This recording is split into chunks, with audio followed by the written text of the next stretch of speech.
안녕하세요. 귀로 듣는 영화 디바제시카입니다. 하단의 더보기 칸을 보시면 또 다른 공포, 반전 스릴러 영화를 귀로 듣는 영화로 즐기실 수 있습니다. 한편 자신의 방에서 잠을 자고 있던 언니 수미는 불길한 예감에 잠에서 깨어 수연이 방으로 향합니다. 아내는 이미 새엄마의 침입으로 인해서 난잡하게 어질러져 있는 상태. 수미는 혹시나 하고 장롱문을 열어보는데요. 수연아! 수미는 동생을 안아주면서 두 사람은 눈물을 흘립니다. 그리고 말하죠. 다신 이런 일이 없을 거야. 한편 아빠는 죽은 새를 정원에 묻고는 방으로 돌아옵니다. 그러고 보니까 아빠가 사진 속에 은주의 얼굴이 검게 칠해져 있는 것을 봐요. 그리고 딸에게 수미에게 다그칩니다. 말 좀 해봐. 여기 와서 네가 했던 행동들 그리고 말들 도대체 왜 이러는 거야? 왜 이런지 말 좀 해보라고. 수미는 억울한 듯 소리칩니다. 그 여자가 자꾸 수연이 괴롭히잖아. 아빠는 놀라면서 묻습니다. 제발 이러지 마. 수미는 그 여자가 자꾸 수연이를 옷장에 가둔다고 소리치는데요. 그러면서 이렇게 말합니다. 수연아, 너도 울지만 말고 아빠한테 직접 네가 당한 걸 말해보라고. 수연이는 두려운 듯 입을 닫고 있습니다. 그런데 아빠는 더 이상 못 참겠다는 듯 고함을 지릅니다. 수미야, 제발 그러지 마. 수연이 죽었잖아. 이 말에 수미는 멍하니 있다가 고개를 절레절레 흔들면서 옆에 있는 동생을 바라봅니다. 수연은 고개를 떨군 채 비명을 지르고 뒷걸음질 치는데요. 아빠는 누군가와 통화를 하고 있습니다. 내일 내려와 달라면서 더 이상 혼자서는 힘들 것 같다고 말하는데 다음 날이 되었습니다. 수미는 끔찍한 악몽에서 겨우 깨어납니다. 그 꿈에서 은주가 큰 푸대자루를 끌고 1층으로 오더니 쇠꼬챙이 같은 걸로 그 자루를 미친 듯 내리쳤습니다. 가구가 떨어지면서 울리는 비명 그리고 깨진 동생의 액자. 수미는 이 모든 것들을 겪고 잠에서 팍 깨어났죠. 방문 밑에 보니까 아빠가 밀어넣고 간 메모가 있습니다. 잠시 외출한다며 문을 잘 잠그고 있으라고 적혀 있는데요. 수미는 먼저 수연의 방에 가서 문을 두드려 보는데 동생 방에는 대못이 여러 개가 굳게 박혀 있습니다. 불길함에 거실로 급하게 나와서 동생을 찾습니다. 언니, 어디선가 동생 목소리가 들리는 듯 했고 목소리를 따라 여기저기 돌아다니다 문득 바닥에 피가 묻어 있는 것을 보게 됩니다. 피에 물든 무엇인가를 질질 끌고 간 듯한 자국이었어요. 아까 꿈에서 본 것이 기억났죠. 수미는 이어진 자국을 따라서 한 발자국씩 걸음을 옮겨봅니다. 그러다 수미가 마주친 것은 무언가 큰 것이 담겨있는 그리고 아직도 피가 흐르고 있는 푸대자루입니다. 그리고 옆에 있는 쇠꼬챙이.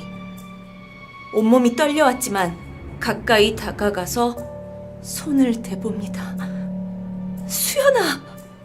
수미는 정신을 잃은 듯 흐느끼며 자루를 묶고 있는 끈을 풀려고 합니다. 하지만 워낙 강하게 묶여있어서 잘 풀리지가 않는데요.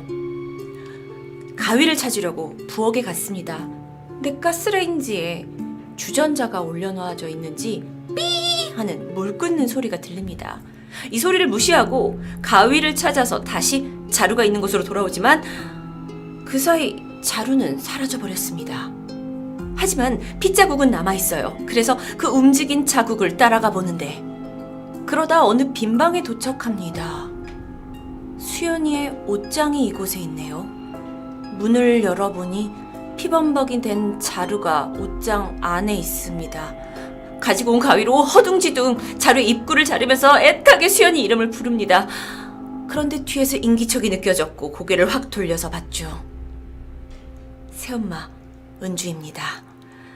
그녀가 김이 나는 주전자를 든 채 그녀를 노려보고 있어요. 내가 아주 네 집 식구들이라면 지긋지긋해.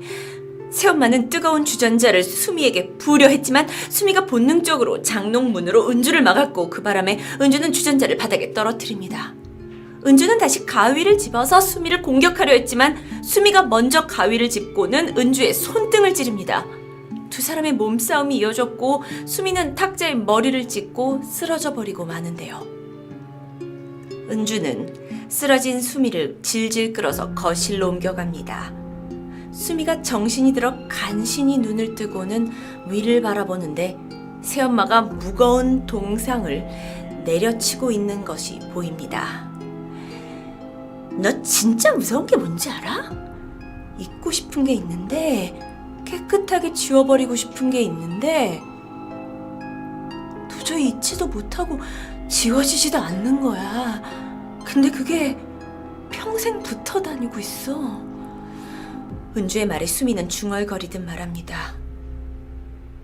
날 도와줘. 은주는 잠시 밖에 창을 내다보더니 내가 도와줄게. 우리 여기서 끝내자. 이 말과 함께 은주는 무거운 동상을 들어서 수미에게 내던지려 하는데 이때 아빠가 집 안으로 들어옵니다.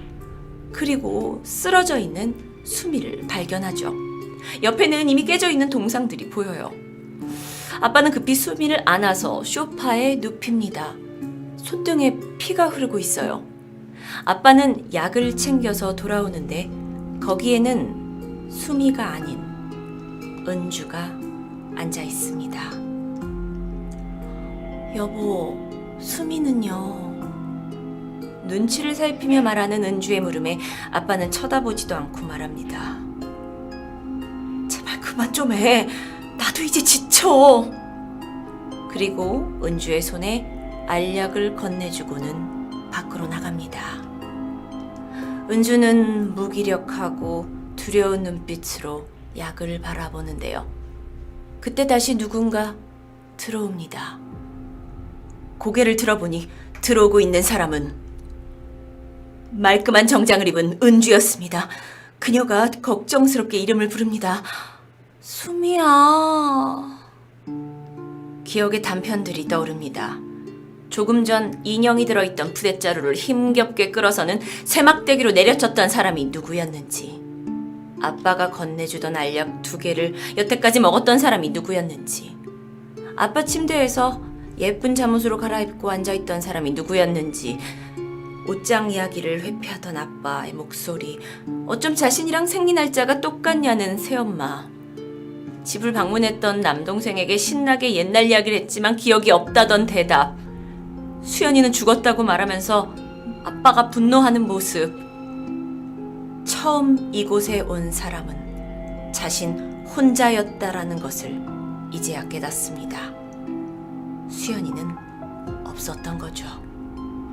혼란한 수미는 아빠가 준 알약을 입으로 털어 넣습니다. 장면은 바뀌고 수미는 병원에 입원해 있습니다. 멍하니 앉아있는 수미에게 은주가 다가가서는 머리를 쓰다듬습니다. 이제 다 끝났어. 여기선 편히 쉴 수 있을 거야. 자리를 일어서는 은주의 손을 수미가 강하게 잡고 놓아주지 않습니다. 왜 이래? 하면서 억지로 손을 뿌리친 은주는 그녀를 한번 째려보고는 문 밖을 나서는데요. 홀로 남겨진 수미는 동생과의 추억을 돌이켜봅니다. 엄마가 살아있던 시절 지병으로 쇠약해진 엄마를 두고 불륜을 저지른 아빠는 은주를 집으로 데려왔습니다. 두 딸은 그런 은주를 받아들일 수 없었고 곧 은주의 미움까지 사게 되죠. 당시 집에 같이 살고 있던 엄마도 이 사실을 알고 있었지만 이미 은주에게 자리를 잃었고 말없이 눈물을 흘릴 수밖에 없었습니다. 이 마주한 차가운 현실을 견디지 못한 엄마는 결국 둘째 딸의 방 장롱에서 음독을 하고 목을 매 자살을 선택하게 되는데요. 다음날 이것을 가장 먼저 발견한 것은 수연이었습니다. 너무 놀란 아이는 죽은 엄마를 붙잡고 격하게 흔들면서 울부짖었죠. 그런데 그 무게를 견디지 못하고 이 옷장이 수연이의 방향으로 떨어지게 되어버렸고 수연이는 비명을 지르며 그대로 옷장에 깔려버립니다. 그 시간은 12시 45분. 당시 집에는 아빠와 새엄마 그리고 놀러온 동생 부부 그리고 언니 수미가 있었습니다. 수연이의 나지막한 비명을 들은 것은 은주였습니다. 무슨 일인지 확인하러 은주가 2층 방으로 올라가 보는데 안에는 장롱에 깔려서 숨도 제대로 쉬지 못한 채 바닥을 긁고 있는 수연이가 보였습니다. 하지만 은주는 도와주기보다 빠르게 밖으로 나옵니다. 그리고 복도에서 갈등하면서 수연이를 구하러 들어갈까 말까 망설이던 중에 또 다른 방에서 나오는 수미와 마주칩니다. 상황을 모르는 수미는 안방은 1층인데 왜 2층까지 올라왔어? 쌀쌀맞게 비키라고 비아냥거립니다. 순간 숨이 가빠오던 은주는 수연이의 위험한 상황을 알릴까 말까 고민하다가 의미심장한 말을 내뱉습니다. 너 지금 이 순간을 후회하게 될지도 몰라. 하지만 수미는 손을 뿌리친 뒤 밖을 나섭니다.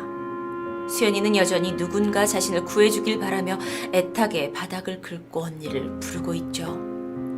수미는 밖으로 나가버렸고 난간에서 그녀를 바라보던 은주는 결심한 듯 문을 쾅 닫고 안으로 들어가 버립니다.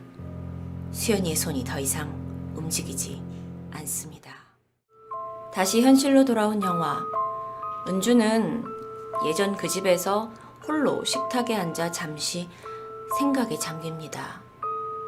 그런데 이때 2층에서 뭔가 이상한 낌새를 느꼈고 조심스럽게 올라가 보는데 그녀의 걸음이 자연스럽게 수연이 방으로 향합니다.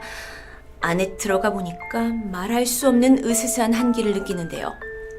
불을 켜보니 커튼 안쪽으로 쑥 뭔가 들어가는 게 느껴집니다. 뭐지? 커튼을 젖혀보려 조금씩 발걸음을 옮기는데 이때 갑자기 방문이 닫히고 불이 꺼집니다. 은주는 순간 장롱을 바라보게 되는데 천천히 장롱문이 열리더니 그 안엔 뭐가 있을까요? 은주가 조심스럽게 다가가 봅니다. 안에는 이불이 잘 개어져 있어요. 그런데 그 밖으로 살짝 삐져나와 있는 줄이 보였고 그 줄을 당기니까 찐덕한 액체가 흐르면서 뭔가 꿈틀거리는 게 기어나옵니다. 은주는 괴성을 지르는데요. 영화는 이렇게 마무리됩니다. 2003년에 개봉한 장화홍련. 지금까지 한국 최고의 공포 영화라고 불릴 만큼 그 스토리, 반전, 게다가 영화의 미술 부분까지 정말 탄탄한 좋은 영화였다고 할 수 있습니다. 사실 귀로 들으시는 것보다 결말을 이미 아시더라도 꼭 한번 영상으로, 눈으로 이 영화를 느껴보시길 강력하게 추천합니다. 귀로 듣는 영화 디바제시카였습니다.